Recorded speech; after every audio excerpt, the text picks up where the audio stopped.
Alrighty. Let's get this stream sent off. That was annoying. Alright.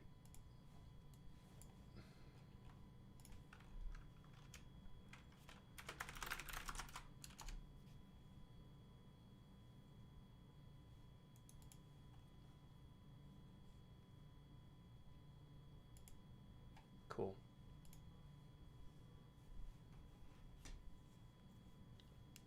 All right, hey Marco, how are you? P.Y. Itimi. How do you say your name, by the way?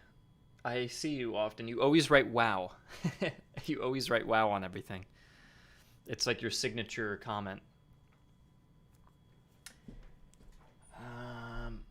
Alrighty. Hey Finian, how are you? It's good to see Finian. And this stream should be left public on the channel. So if anybody watches this after the stream goes live, feel free to leave comments about your ideas. And in fact, I can try to put this in the description or something, but I'll include the link to our Discord. I'll put it in the chat here. Maybe the chat's visible on a stream that's already finished. I don't know. But we did just add a new channel called Dynamic Campaign Ideas, and you can even leave some ideas here. Now, I think I have the design of this scoped out pretty well. But if you want to leave additional ideas or anything here, you may. So we'll jump into it. Vilgard, how are you? You know, I'm asking everyone how they are. No one wants to tell me. I gotta check in with you guys. Make sure it's all okay. Belgian says, wow. Hello, Marsh. Short for Marchelne. It's very early. It's 8 o'clock. That's not too bad. I did get up at 6 today. I just got up very early by accident. Aaron is fine. That's good. In fact, I read it wrong. His name is Aaron Fine, and he's doing good. Okay. All right. Well, I've checked in with our chat here. So yeah, I want to go over the ideas here for the dynamic campaign. Just to give you some context, I plan on having the game split into 2 separate parts for single player. And just to reiterate, multiplayer is not currently planned. It's possible, but not planned, so we won't talk about it. I would say the likelihood of doing multiplayer is quite low. It's possible, but it's just not in our plan at the moment. So it's mainly a single player focused game.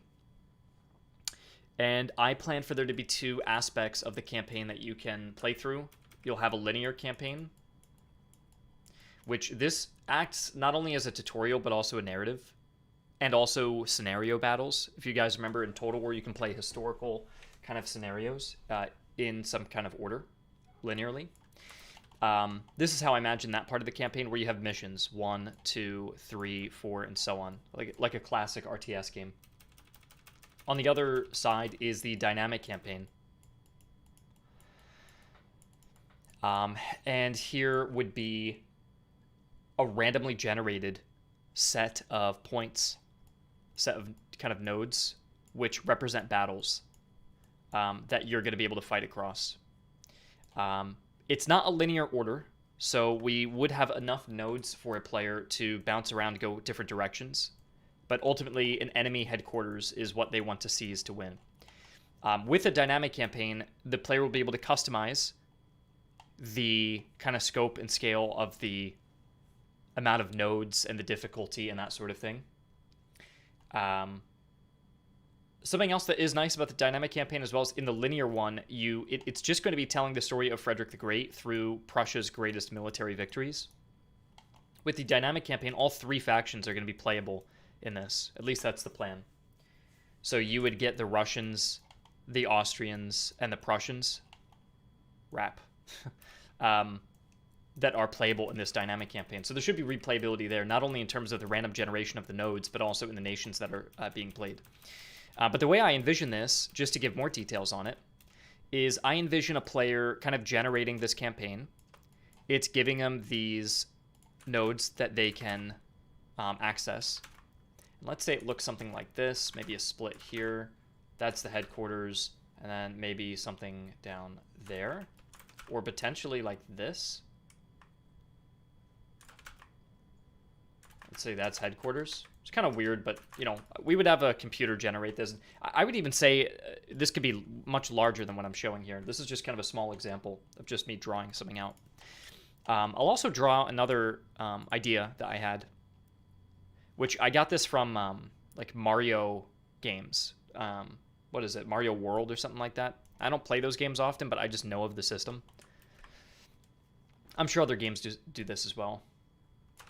But this idea is to have these like side nodes, which I guess I can color in green. Maybe green. And these act as like shops that you can visit. So think of them like a store, okay? Now in, again, games like Mario, it's an actual shop. It's an actual storefront. In this game, it'd be a little weird if your army traveled to a shop, right? A single shop. So I think of this more like a village. So these yellow points are like battle locations where you're going to meet enemy armies.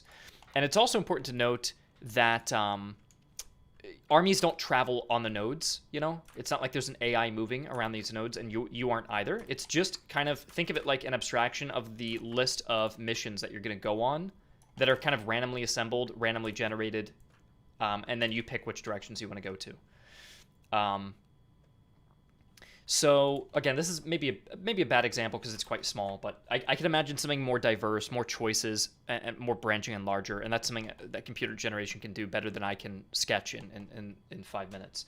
But the player would essentially start out, you have your kind of your own version of your headquarters, okay? And let's assume all of these are under hostile control, so we're going to paint them red.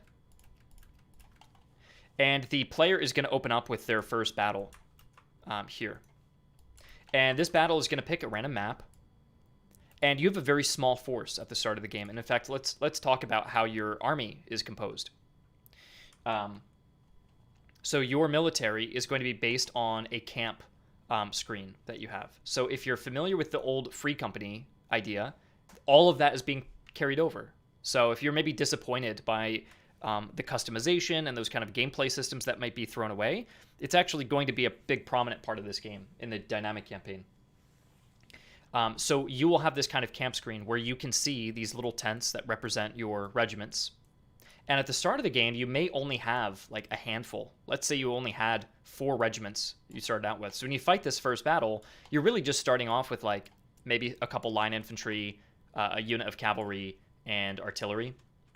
And the enemy might just have a couple units of line infantry. So you're really just kind of like starting out small with like a skirmish-sized battle. And so you're going to bring that force to that battle. Now, you'll have a couple resources and things to manage. You might have things like your money. You might have things like manpower. You may have like research points, but I really don't think. I'll put it in parentheses, or I'll put a star next to it. I really don't think we're going to do that. But it's an idea we could do. But anyways, these are just ideas of things that you're going to be managing in your camp, okay? You would use things like money to buy troops, and you'd use things like manpower to refill regiments. But anyways, think of this kind of like a career.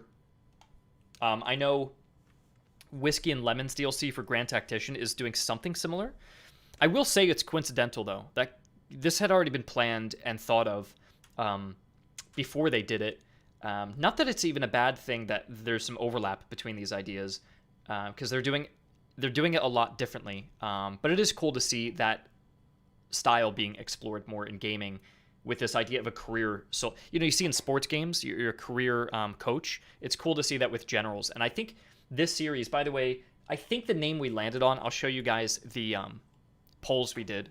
I'm pretty sure the name we landed on is Master of Command, Prussian Glory. You guys can tell me what you think of the title. I like it. I think Master of Command is a cool game series name, especially if it sounds generic at first, right? Especially if you think it's a country-leading game. But if this is a series of games specifically focused on a career officer, so one individual officer with his army in his camp, it could be anything, right? This could be, and I'm not confirming any of these ideas, obviously, but just for the sake of spitballing, it could be like, again, with Frederick the Great, which is what we're doing now, it could be, I don't know, in Vietnam, you've got your own little force that you're bringing in helicopters. It could be Napoleonic, where you're one individual. You're Napoleon himself, maybe. It could be anything, right? But it's specifically a commander, master of command. It's not total war leading a whole country. So I think that's the emphasis I want to put in the game. Even Ultimate General, which is focused on being a specific general. I noticed even in the recent game, Ultimate General American Revolution, you're like managing the entire economy and country. And I don't think a game like this would ever take that on. I would rather put the emphasis and the additional mechanics, maybe if more games like this are made, into the idea of leading your one general and immersing the player in what a single general would have to do. Maybe managing his officers under them. Maybe they're arguing, or maybe there's promotions that they need to give, or they need to edit the standards of their troops, maybe their regimental flags, things like that. Those levels of customization and detail is what I envision the focus of a series like this being. And I think that also brings some originality to it. But anyways, to get back to the dynamic campaign system here. This camp is probably irrelevant for your first battle, right? There's not much you can do. So you fight this first battle. Now, there is a clear gameplay loop with this system. And I'll draw that out as well, if you're curious about like what encourages or motivates the player to keep going. But you can think of it like a triangle, or even like a series of arrows that loop like this. Which, actually, I need more room, like that.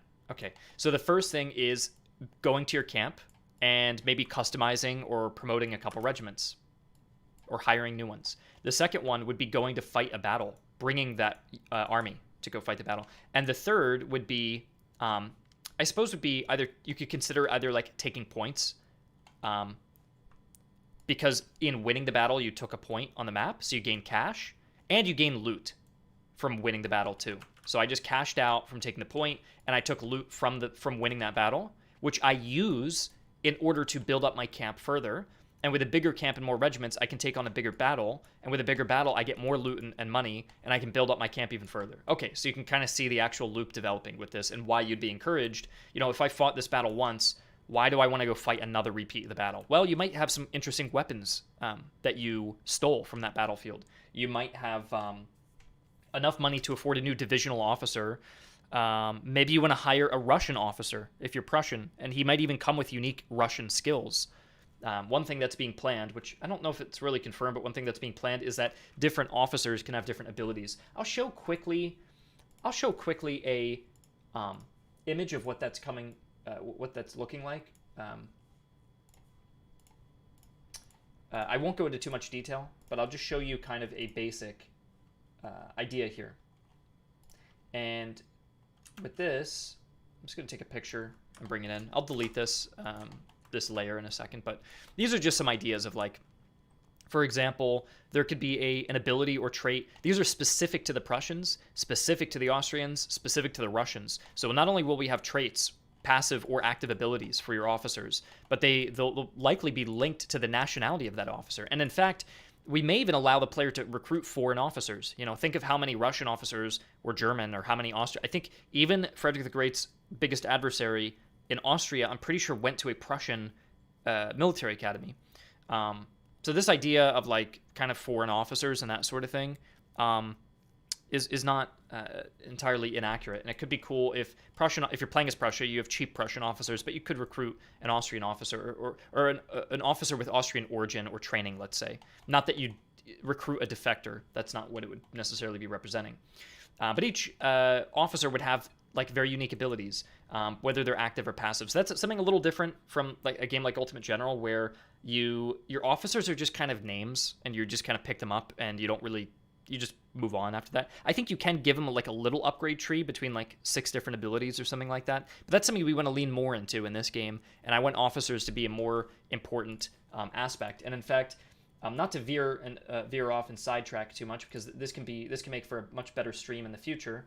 But I'll show you guys a couple pieces of concept art that relate to what this camp could look like and what your user interface would look like.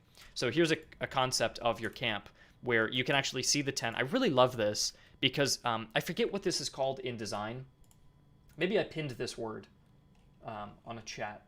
Gosh, I'm not sure what this is called. Someone can tell me in the comments, or maybe in the live stream now. Where your user interface design is reflective of like something in real life, so if you had an app on your phone, about a clock, or sorry, about telling the time, it would look kind of like a clock on your phone. Maybe that's a bad example, but think of even like the icons for an app looking like miniature versions of what they actually are. Or think of user interface in Hearts of Iron looking like it's looking like it's made of iron, like it's got a metallic look, and it's not just a black box. It's got it basically you're using the UI design either in style or in like the presentation to also include some truth. So in this case, if you were to actually look at a camp, you would see actual tents lined up. But that's also how the user interface is. This is the actual UI. So the UI actually bleeds over to what a commander actually may see, somewhat abstractly, because instead of actually seeing actual men walking around, they see a little bust representing that regiment. So it's kind of representative in that way. There's a name for this. I just don't recall. But anyways, you can see the uniform they're wearing. And I don't think we're going to give the player the ability to specifically choose the uniform like we were in Free Company, but you certainly could swap out the weapon or even customize the facings, right? Think of in Prussian regiments, you even had some troops that wore pink facings, right? So you could even have special colors, and you can color code your own regiments. That level of kind of customization and detail, again, that's unique. I don't see games like Total War Ultimate General doing it. I know Grand Tactician does something like that. With some uniform customization, but that's kind of what we do want to lean into to some extent with this game. Not too far, but to some extent, especially because a lot of those things can carry over to Free Company in the future. Okay, so that is kind of the camp view. The next piece of UI I'll show you, because I was talking about the officers, is this. So we were talking about the emphasis of the officers and maybe how in Ultimate General or in Total War, I would say this is closer to like the Warhammer games you could think of, because in the user interface you can really see. This is a joke name, by the way, Colonel One-Eyed Snake. I made my developer write that, or I think he called them Colonel something Snake, and then I crossed it out and wrote One-Eyed Snake as a joke. But anyways, you could see the busts that represent your different types of regiments, and then you can actually see which divisional commander they're under. But notice that divisional commander gets a whole portrait, so you really can see his face and get to know that officer in a way. And that's something I care about. Like, I don't want to give the player 30 regiments where they're given a million. I don't want to give them 30 regiments where you have so many men and you're just throwing them into the meat grinder, forgetting who they are, and they're recruiting another big wave of them. That's not the impression I want to give the player. I want it to be more of an RPG where you're getting to know each of these regiments and caring more about them. And I'd rather, even if it's slightly historically inaccurate, to have fewer amount of regiments. I'm okay with that because I'd rather have fewer regiments that you care about instead of having 100 regiments all across the field that you can't even keep track of and you don't know any of them. Of course, I would not make it so like there's a limit of like 5 regiments or something like that. I think the number we're looking at is around 16. I think it's around 16, which is plenty. But yeah, I don't want to have too much and I don't want to have too little. I really want the player to feel a sense of attachment to those units. But anyways, I don't mean to sidetrack if the point is the dynamic campaign here. So we can see that kind of gameplay loop. And we can see in this first battle, I might win and achieve some loot and cash. Okay, so let's say I took this point. And I go back to my camp, and now I spend money raising a new tent, and I recruited another regiment over here, maybe a new officer that came with him, a new portrait. So now I've got 2 divisional officers, for example. The player could then open up. So the way I'm thinking of doing the unit progression is it's very similar to Bannerlord or Mountain Blade Warband. So in this case, it would be like something like this, where you initially will bring in a recruit, and I can show you an example of like what we're planning. Kind of, this is just early of what the planning is, but you can see here, for example, you can choose which recruit that you're going to start with, kind of like a Sturgian recruit or something like that, and then as they get experienced and level up, you turn them into new regiments that you want. Now, again, in Free Company, we wanted the player to like be able to. I think in Free Company there wouldn't even have been unit definitions. You would have just been able to strip away the uniform, buy whatever uniform you want, and turn the unit into something completely customizable. But for me, that did not fit as much in a historical game that you have like complete customization and control. I'd rather have kind of an exciting progression tree where I could upgrade over to a special elite regiment or something like that. So that's kind of how I envision the progression system working. And you can kind of, the other idea was like being able to pick between, like, for example, for Prussia, a Cantonist recruit or a foreign recruit. So you have two different recruit trees that can go down in different paths. So that's what you could recruit at your camp, just basic recruits. To get, and this I'm still on the fence about, maybe you guys tell me, to get better troops, you would need to go and rescue these villages. So again, in a game like Mario World, I'll show you, is that what the game's called? Super Mario World or something like that? Let's see. Or 3D World or something like that. We can take a look at the map here. Let's see. I don't have a good reference right now. But an example could be you fight, look at these nodes, you take these nodes here, and then look, when you take that node, you get a shop that's unlocked. So in that similar case, you take these nodes, and then you get a village that's now accessible. So I basically liberated a Prussian village that was under enemy occupation, or whatever kind of story that you want to make up for the kind of background of your campaign. When you do this, I'm thinking there could be a set of recruitable units that are going to spawn here every turn that you do. So it could be a cavalry unit, an artillery unit, a special infantry. Maybe they're very expensive too. It's always cheaper to buy a recruit and manually level him up over time than it is to buy an elite unit outright. But you could do it if you were earning a lot of cash. So you could do that on the way. What would be cool is if maybe there were two paths that you had to take, and one path was mutually exclusive to get you one village with cavalry, and another path was mutually exclusive that had a village that specialized in heavy infantry. So you're actually making strategic planning around the points that you're taking based on what those villages have to offer. The second thing is, if you had little splits in the paths of points, like going this way or this way, we could put these little stars to show like how difficult these missions are. So that's a 2-star mission. This is 1 star. So it's like, well, actually, you know what? Let's even say this is a 3-star. So you could say, well, it's actually easier to go north, but if I go south and take on a harder mission, I do get access to a shop, but this doesn't lead anywhere. It doesn't help my progression to the HQ. So now you have to make a decision. Do you want to be able to buy those extra units, or do you just want to gun it for the HQ? And that's kind of up to you. But these things can randomly generate differently, I would imagine, each time, and probably be more unique, again, than my simple drawing here. The other thing that I think would be cool are something I call opportunity attacks and opportunity defenses. So an opportunity defense would be, and this would probably be based on the player's morale. So you have morale in your camp. If you lost a battle, you could retry and attack again, but your morale would go down. And if morale hits a critical point, you lose the campaign. Lower morale would probably result in a higher amount of opportunity attacks presenting themselves, and a higher morale results in the enemy fighting a guerrilla war and you have more opportunity defenses. So I'll explain what those are. So this is more, if you have high morale, you'll be on the defense. If you have low morale, you can go on the offense. This is basically like the chance of a guerrilla attack appearing. So let's use an example of, if I had really high morale, I'm winning like all my battles, the enemy may decide to spawn in like a temporary node. You could think of it like that. It has no connection to anything. It's just a crossroads, let's say.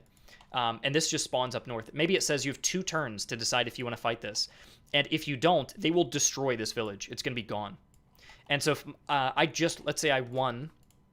I had liberated this village here. Oh, 1 second. I liberated this village here. Maybe I've progressed onward. I can decide, well, you know what? I don't have enough troops to take on this battle. It may even be quite difficult to fight. 3-star. This one's 1-star. So maybe if I jump and take this point, then this goes down to 1 turn remaining. So you're like, uh-oh. So I decide to jump down. I've only got 1 turn remaining before that village is destroyed. I managed to take this village, though. Or sorry, yeah, liberate this one. And because of that, I was able to buy a brand new cavalry unit and then used my superior force to now go fight the opportunity defense. And I fight this battle here. And pretty much my only reward is saving this village. Or if I don't care, I'm like, you know what? I already bought the troops I wanted from that village. Let it burn. But if you do that, that's going to tank your morale down. And lower morale might result in like worse quality of performance or of your troops or something along those lines. So that's kind of the idea there. An opportunity attack, on the other hand, is a bit different in how that works. So we can kind of clear out these sketches here. Let's clear out that star. And then I'll compress these layers down. Okay, so an opportunity attack is kind of a similar thing. So let's say a random point on the map, not connected to any particular node, appears as a crossroads. This time, these typically appear more often if your morale is low. Because the enemy, if your morale is low, they don't need to do guerrilla actions behind your lines. They're going to fight you in a conventional war. If you have low morale, you might need to do a guerrilla war. And in fact, your morale is so low, let's say, the likelihood of these appearing are higher. And these are like little ambushes you could do. Maybe your morale is so low, the enemy is deciding in the kind of role play, let's say, that they decided to put a supply caravan on track somewhere with minimal guards. Because they're like, hey, the enemy morale is low. We don't need to worry. So the chances of spotting enemy caravans or supply wagons are up. And so this will just spawn in. Again, this is not connected to anything. It's just kind of spawned in. And you have one turn to jump on this before this disappears from the map. So regardless of which node you're on, doesn't matter if you just took this one or whatever, you could always click on this. And if you do, it's going to bring you into a battle that it doesn't progress your progression to the headquarters. It's completely detached, and this is an opportunity attack, and it may set you up like an ambush on an enemy force.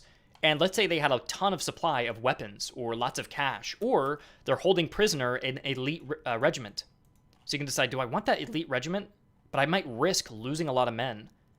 And if all I earn is an elite regiment and I lose a lot of manpower, that's irreplaceable. Okay, yeah, you know what? I don't want to take the opportunity attack. Or you might say, I'm really short on men. I lost one of my famed regiments. I need to take this opportunity, even if I take other losses, to get a new famed regiment into my camp, because that's important to me. So those, I think, will also introduce some dynamic gameplay that is going to spice it up between just this idea of progressing the nodes forward, this idea of opportunity attacks and defenses kind of shaping up. Okay.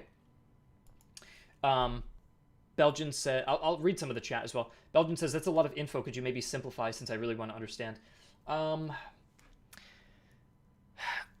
I guess the last thing I'll say is like a quick summary, is that there may be little side missions, call them side quests, that may spawn that the player can engage in that aren't tied to any node in order to gain little benefits. Like take an ambush mission, and in this little side quest, you might earn extra points. Or this could actually be threatening a village and say, hey, this is an opportunity defense. You're not even going to earn anything from this. You just need to fight this to prevent the destruction of this village. So these are like, think of them like side quests that are dynamic, that randomly spawn in to either pressure your villages every time you capture them, or that open up little opportunities for you to attack and just gain free points or free money. Not free, but you've got to fight the battle for it. Maybe it's an easier battle. Let's say, for example, you had lost a battle recently, and you're like, this is too hard. I lost the battle, lost a good chunk of my force. I physically can't progress. I don't know what to do. You may have an opportunity attack spawn in with an easier attack, an easier force that you can take on. Let's say a 1-star battle versus a 3. If you couldn't fight this 3-star because your force was mauled and your morale is low, the chance of one of these spawning is higher, and it's only a 1-star. So you can fight this first, gain some points, level up, and then you're able to take on the larger battle. So that's a better way maybe I would summarize this, if anybody was confused over this idea.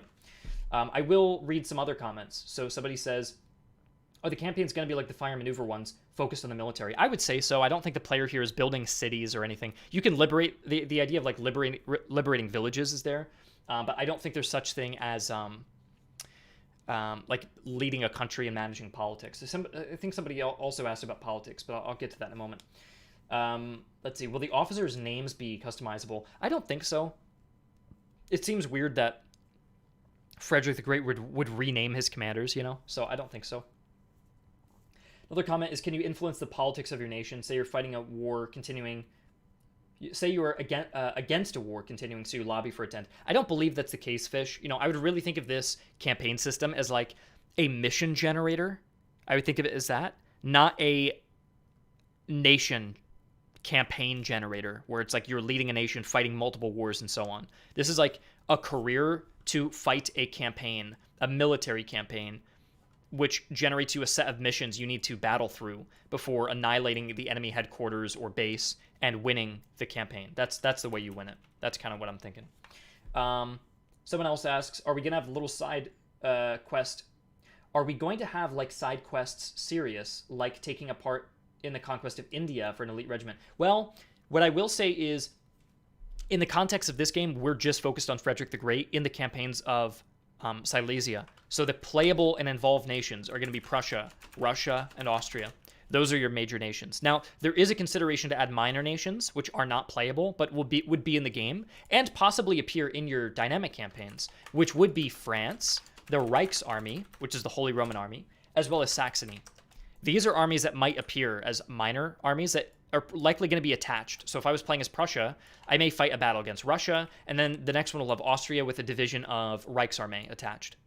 Or I could, for example, Frederick only fought one major battle against France at Rosbach. That's it. So so France in this context is considered a minor nation.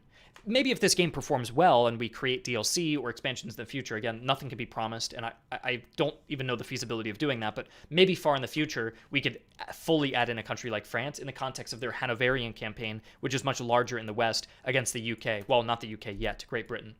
So you'd have like maybe a Great Britain and France added, and then they could be playable in the dynamic campaign. Then you'd have 5 major countries. And that would be pretty cool. Maybe you could even choose your adversaries. So if you want to LARP as Napoleon, you could be like, hey, I'm going to generate a dynamic campaign as France and fight all 4 nations. So I'm going to pretend I'm Napoleon, generate a bunch of nodes, manage my camp. I'll put them in blue uniform. Well, you can't edit maybe the primary jacket of the uniform, but the facings you could. And perhaps if they're special, I know the French Guard regiments did wear blue. So if you want to be like, hey, I only want to recruit them because I want to look like Napoleon. Those kind of like things where players want to just like immerse themselves in their own kind of scenarios, I think would be fun. Or if you want to say, I'm going to play as Russia and take on the Prussians and pretend they're invading, and I'll do like, I'm pretending I'm using all militia and just fighting off the Prussian invasion. You could kind of pick whatever scenarios that you wanted to do. To reiterate as well, I think the linear campaign system is following a very historical track of specific historical scenarios, whereas the dynamic campaign is just more for fun, and it's random and not taking the history as seriously because of the nature of the random generation. Okay. And just to clarify as well, for that question about like the conquest of India, with the Game Free Company, that was more in the scope of having like India, Europe, America. Doing such a thing, though, is so ambitious. Even it took a AAA studio with Total War to do Empire Total War, and they didn't even, that game is still criticized for its bugs. So imagine a small indie team trying to take that on. That's quite the challenge. So I think that's something we'd build up to.